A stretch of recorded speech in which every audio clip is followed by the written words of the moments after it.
buruan aku kayak dakbo. Wakiro mabaraja pay nunduka yu bedong. Inyaga jalu ya na tong raja pay gudega tingin. Inyaga jalu ya na tong raja pay. Manom gupo wayan DJ enda deben wala yintong kiri wilnge.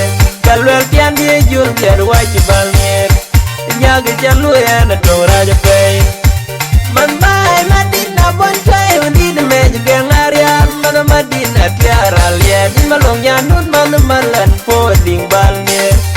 Queen madida yun man yan pangwed man gol padyan. Man ngijang bay waram madidan timol nge.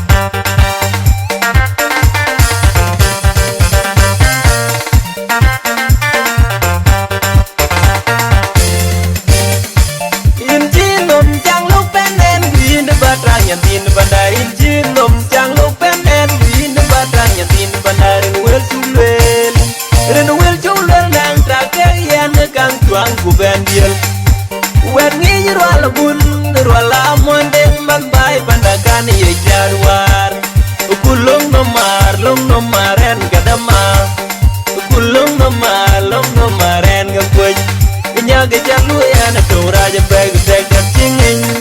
Nyaga jalu ya na tong raja pay.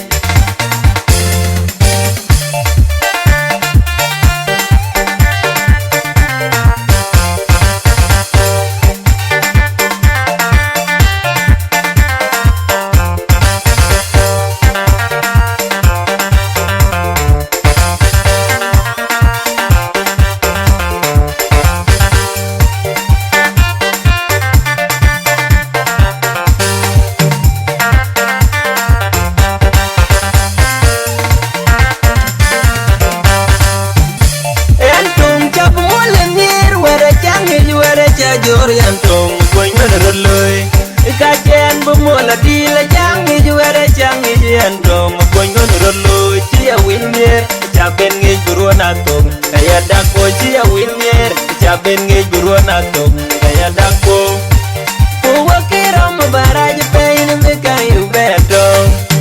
Inyaga jalu ya na tong raja pay gudega tingin. Inyaga jalu ya na tong raja pay. Manom gupo wayan DJ enda deben wala yintong kiri wilnge.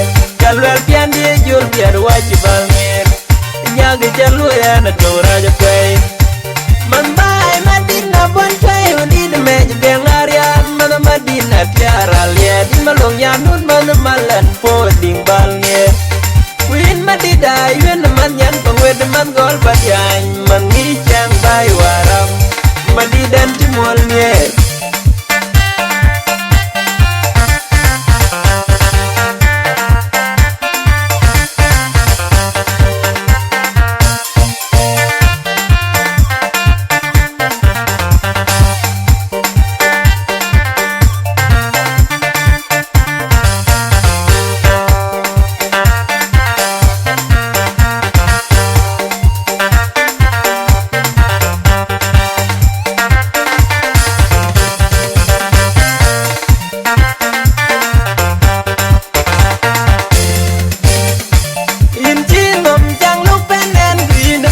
Tin bandar injin nom jang lo penden win badan ya tin bandar wel sulel ren wel sulel nang trakter yan kang tuang ku bendiel wen ngi rola bun rola monde man bay pandakan ye jarwar kulung no maren gadama kulung no maren ngapoj nyaga jalu ya na tong raja pay gudega tingin.